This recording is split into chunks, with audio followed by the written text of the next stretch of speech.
성경을 처음 펼쳐서 인류의 이야기가 시작되는 창세기를 읽다 보면요. 우리는 아주 기이하고도 중요한 한 존재와 마주치게 됩니다. 바로 에덴 동산의 뱀이죠. 이 이야기는 인류 역사상 가장 오래되고 또 가장 근본적인 질문 하나를 우리에게 던집니다. 창세기 3장에 느닷없이 나타나서 하와에게 말을 거는 이 뱀, 도대체 그 정체가 뭘까요? 이 질문이 왜 중요하냐면 이게 그냥 신기한 동화가 아니라 인류의 타락과 죄 그리고 고통이 시작되는 바로 그 현장을 다루고 있기 때문입니다. 아마 여러분도 한 번쯤은 이런 생각 해보셨을 거예요. 아니 진짜 동물이 말을 했다는 건가? 아니면 사탄이 뱀으로 변신한 걸까? 혹은 이 모든 게 그냥 상징적인 이야기는 아닐까? 이런 여러 가지 질문들이 머릿속에서 복잡하게 얽히실 텐데요. 아주 자연스럽고 또 이 본문을 진지하게 대하는 사람이라면 누구나 거쳐야 할 꼭 필요한 질문 과정이라고 할 수 있겠습니다. 좋습니다. 바로 이 복잡하면서도 중요한 질문, 그 핵심으로 우리 함께 들어가 보시죠. 이 질문에 대한 답을 찾아가는 이 시간을 통해 여러분은 최소한 3가지는 확실하게 정리하고 가실 수 있을 겁니다. 첫째, 모든 해석의 출발점이죠. 창세기 3장 본문이 이 뱀을 구체적으로 어떻게 묘사하고 있는지 아주 자세하게 들여다볼 거고요. 둘째, 창세기 이후의 성경, 그러니까 구약의 다른 책들과 신약 성경 전체가 과연 그 뱀의 정체를 누구라고 지목하는지, 그리고 그 정체를 어떻게 점점 더 선명하게 밝혀나가는지 그 과정을 추적해 볼 겁니다.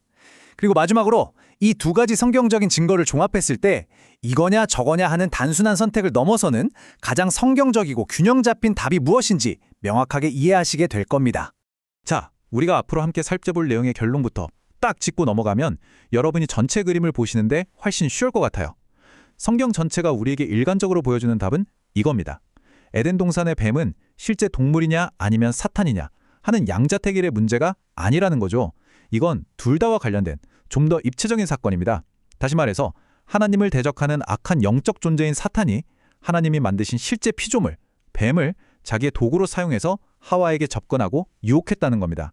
그러니까 뱀은 눈에 보이는 매개체, 즉 도구였던 거고요. 그 뒤에서 이 모든 일을 계획하고 조종한 인격적인 악의 주체가 바로 사탄이었다고 보는 것이 성경 전체의 증언과 가장 잘 들어맞습니다. 이건 어느 한쪽을 버리는 게 아니라 영적인 실제와 물리적인 현실이 어떻게 함께 작동하는지를 보여주는 아주 심오한 관점이라고 할 수 있죠. 자, 첫 번째 단계입니다. 이 오래된 질문의 답을 찾기 위해서 우리가 가장 먼저 붙들어야 할 원칙이 하나 있습니다. 그건 바로 성경이 성경을 해석하게 한다는 원칙입니다. 이게 무슨 말이냐면요. 우리의 생각이나 상상력, 혹은 현대 과학의 기준으로 성경을 재단하는 게 아니라 성경 전체라는 더 큰 그림 안에서 부분인 창세기 3장을 비춰보는 거죠. 성경 자체가 가장 권위 있는 해석자라는 믿음을 가지고 그 증언에 차분히 귀를 기울일 때 우리는 가장 확실하고 신뢰할 수 있는 답에 다가갈 수 있습니다. 놀랍게도 성경은 이 문제의 답을 찾기 위한 아주 결정적인 단서를 성경의 맨 마지막 책에 기록해 두었습니다. 요한계시록 12장 9절이 이렇게 명확하게 증언하는데요. 큰 용이 내쫓기니 옛뱀 곧 마귀라고도 하고 사탄이라고도 하며 온 천하를 꿰는 자라. 여기서 사도 요한이 말하는 옛뱀, 이건 의심의 여지 없이 인류 역사의 시작점에 등장했던 바로 그 창세기 3장의 뱀을 가리키는 겁니다. 성경은 스스로 그 옛뱀의 정체가 누구인지 여러 이름으로 설명해주고 있죠. 그는 마귀, 즉 참소하는 자이고 사탄, 즉 대적자이며 그의 핵심적인 정체성은 온 천하를 꿰는 것, 즉 속이는 자라는 겁니다. 자, 이것이 우리가 성경을 통해 도달해야 할 최종 목적지입니다. 이제 이 목적지를 기억하면서 사건이 시작된 그 처음으로 거슬러 올라가 보겠습니다. 이제 우리의 탐구를 모든 사건의 시작점, 바로 창세기 3장으로 옮겨보겠습니다. 요한계시록이 밝혀준 최종 정체를 마음속에 품고 창세기 본문 자체는 이 존재를 처음 어떻게 소개하고 묘사하는지 한 단어 한 단어에 집중해서 살펴보겠습니다. 창세기 3장 1절은 뱀을 이렇게 소개합니다. 그런데 뱀은 여호와 하나님이 지으신 들짐승 중에 가장 간교하니라. 여기서 우리가 주목해야 할 가장 중요한 표현은 바로 들짐승입니다. 창세기는 뱀을 에덴 동산 바깥에서 쳐들어온 어떤 신적인 존재나 초자연적인 괴물로 묘사하지 않아요. 오히려 여호와 하나님이 지으신, 즉 하나님의 창조 세계의 일부이고 다른 짐승들처럼 똑같이 만들어진 피조물 중 하나라고 분명하게 그 신분을 밝힙니다. 이게 신학적으로 아주 중요한 의미가 있습니다. 인류의 타락이 창조 세계 외부에서 온 어떤 대등한 신적인 존재, 그런 거에 의해서 일어난 게 아니라는 거죠.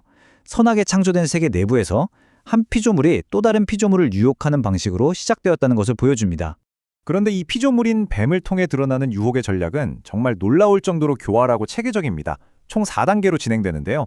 첫 번째 단계는 하나님의 말씀을 정면으로 부정하기 전에 먼저 의심의 씨앗을 슬쩍 심는 겁니다. 하나님이 참으로 너희에게 동산 모든 나무의 열매를 먹지 말라 하시더냐? 이 질문은 하나님의 선하심에 아주 미세한 흠집을 내는 거죠. 두 번째, 그 의심의 틈으로 말씀이 왜곡되기 시작합니다.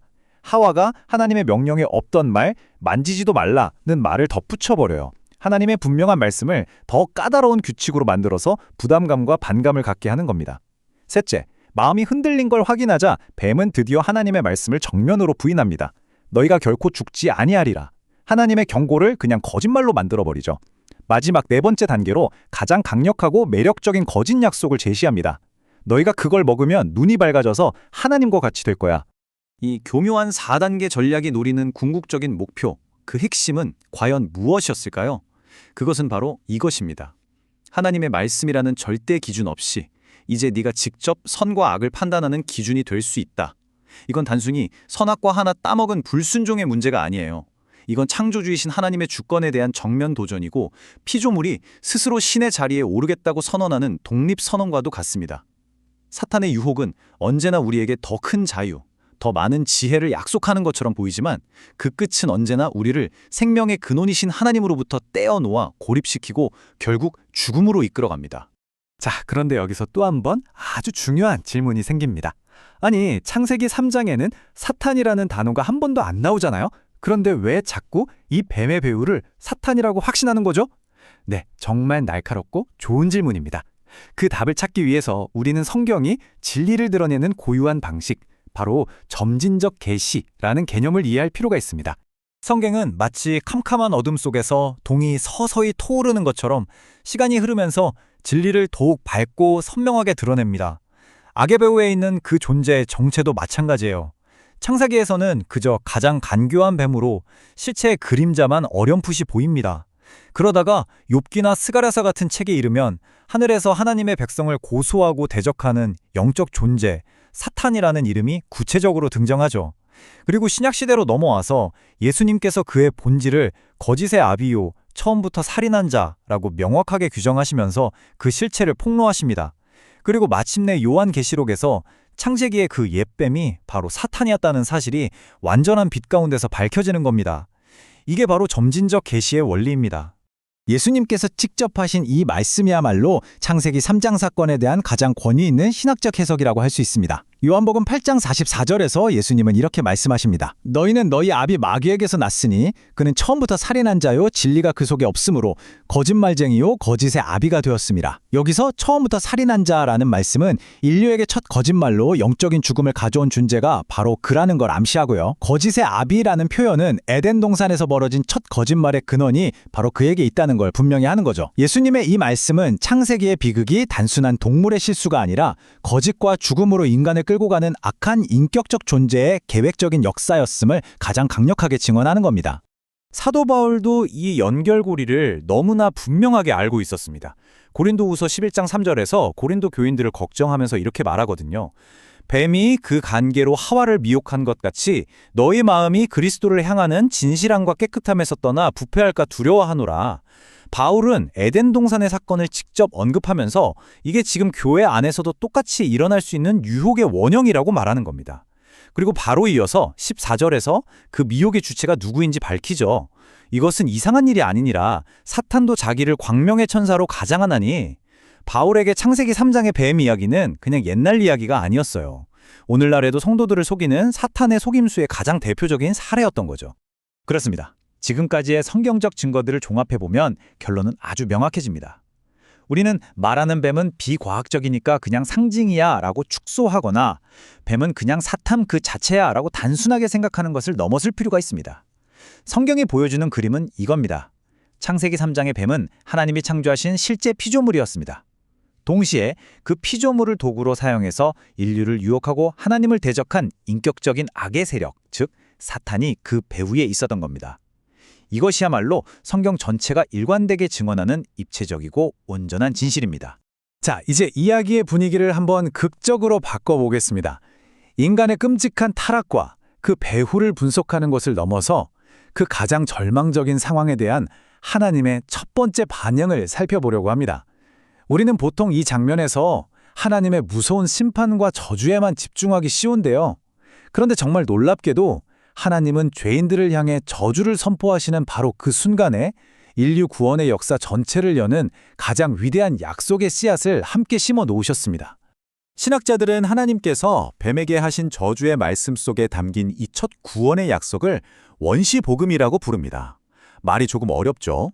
프루토스라는 헬라어는 처음이라는 뜻이고 유앙겔리오는 복음, 즉 기쁜 소식이라는 뜻입니다. 그러니까 원시복음이란 인류가 타락해서 절망의 구렁텅이에 빠진 바로 그 순간에 하나님께서 선포하신 최초의 기쁜 소식이라는 뜻이죠. 앞으로 성경 전체를 통해 펼쳐질 위대한 구원 계획의 첫 번째 암시이기도 하고요.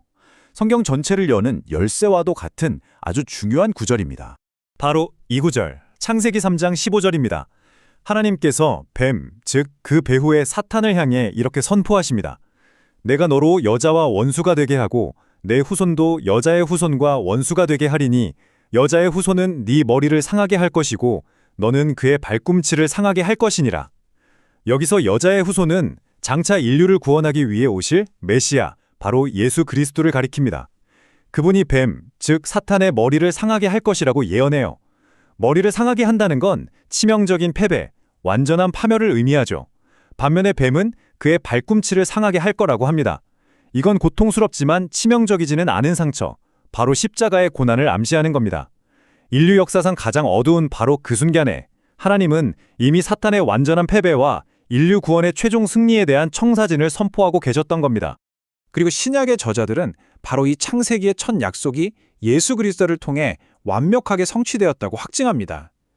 사도 바울은 로마서 16장 20절에서 평강의 하나님께서 속히 사탄을 너희 발 아래서 상하게 하시리라고 선언해요. 창세기 3장 15절의 이미지를 그대로 가져와서 그리스도의 승리가 곧 교회의 승리가 될 거라고 약속하는 거죠. 히브리서 2장 14절은 더 직접적으로 그 방법을 설명합니다. 예수님께서 자신의 죽음을 통해서 죽음의 세력을 잡은 자, 곧 마귀를 멸하셨다고 선포합니다. 사탄의 가장 강력한 무기였던 죽음을 예수님께서 친히 겪으심으로써 오히려 그 죽음의 권세를 깨뜨리고 승리하셨다는 겁니다. 최초의 복음은 예수님의 십자가와 부활을 통해 이렇게 영광스럽게 성취되었습니다. 자, 이제 마지막 단계입니다. 지금까지 살펴본 이 모든 신학적인 지식을 오늘을 살아가는 우리의 구체적인 삶의 자리로 한번 가져와 보겠습니다. 수천 년 전 에덴 동산에서 일어났던 이 사건이 오늘날 수많은 유혹과 거짓 속에서 싸우며 살아가는 우리에게 어떤 실제적이고 능력 있는 진리를 가르쳐주는지 함께 살펴보겠습니다. 죄가 우리 삶에 가져오는 첫 번째 결과는 언제나 숨는 것으로 나타납니다. 창세기 3장 8절을 보면 아담과 그의 아내가 여호와 하나님의 낯을 피하여 동산 나무 사이에 숨은지라고 기록되어 있죠. 죄책감과 두려움은 우리를 하나님의 얼굴을 피해서 어둠 속으로 숨게 만듭니다. 이게 죄를 지은 우리의 본능적인 반응이에요. 그런데 하나님의 첫 번째 반응을 한번 보십시오. 그분은 죄를 지은 인간에게 심판의 불을 내리시기 전에 관계를 회복하기 위한 부르심으로 먼저 다가오십니다. 창세기 3장 9절, 네가 어디 있느냐? 이 질문은 위치를 몰라서 묻는 게 아니죠. 이건 너와 나의 관계가 어쩌다 이렇게 되었니? 라고 안타깝게 물으시는 아버지의 마음이 담긴 질문입니다. 숨어버린 우리를 다시 빛과 생명으로 부르시는 하나님의 음성인 거죠. 에덴 동산의 뱀, 즉 사탄의 정체와 전력을 아는 게 왜 중요하냐면요. 그의 핵심 무기가 무엇인지 우리에게 알려주기 때문입니다. 그의 무기는 무슨 압도적인 힘이다, 권력이 아니에요. 그의 제일 무기는 태초부터 지금까지 변함없이 거짓말입니다. 그는 하나님의 선하심을 의심하게 만드는 거짓말, 죄의 결과를 별것 아닌 것처럼 속이는 거짓말, 그리고 하나님 없이도 우리가 스스로 행복해질 수 있다는 가장 큰 거짓말로 우리를 속여서 하나님을 떠나게 만드는 거짓말의 전문가입니다. 그렇다면 이 강력한 거짓에 대한 유일한 해독제는 뭘까요? 그건 우리가 더 강한 의지를 갖거나 더 많은 지식을 쌓는 게 아닙니다. 거짓의 유일한 반대는 바로 진리입니다. 그리고 예수님께서는 요한복음 14장 6절에서 스스로를 내가 곧 길이요 진리요 생명이라고 선포하셨죠. 사탄의 거짓말에 맞서는 유일한 길은 추상적인 진리가 아니라 인격적인 진리이신 예수 그리스도께로 돌아가서 그분의 말씀 위에 우리의 삶을 굳건히 세우는 것, 그것뿐입니다. 자, 오늘 우리의 긴 여정을 4가지 핵심 진리로 요약하면서 마무리하겠습니다. 첫째, 창세기 3장의 뱀은 하나님이 만드신 실제 피조물이자 사탄이 사용한 도구였습니다. 둘째, 그 유혹의 배후에는 인류의 대적자이자 거짓의 아비인 사탄이 있었습니다. 셋째, 하나님께서는 인류가 타락한 바로 그 절망의 현장에서 여자의 후손이신 그리스도를 통해 구원과 최종 승리를 약속하셨습니다. 그리고 넷째, 오늘날에도 계속되는 사탄의 거짓말은 오직 살아있는 진리이신 예수 그리스도를 믿고 그분의 말씀을 붙들 때에만 이길 수 있습니다. 이제 이 질문을 오늘 함께한 여러분 각자에게 드리면서 오늘 이야기를 마치고자 합니다. 삶의 죄와 유혹이 여러분을 하나님으로부터 숨고 싶게 만들 때, 그래서 어두운 나무 그늘 아래 홀로 숨어 있을 때, 바로 그곳으로 찾아오셔서 네가 어디 있느냐고 부르시는 하나님의 자비로운 음성이 들려온다면 여러분은 어떻게 응답하시겠습니까? 기억하십시오. 그 부르심은 우리를 정죄하기 위함이 아니라 회복시키기 위한 간절한 초대입니다. 그 사랑의 음성에 귀 기울이고 진리이신 그리스도께로 다시 나아가는 여러분 모두가 되시기를 바랍니다.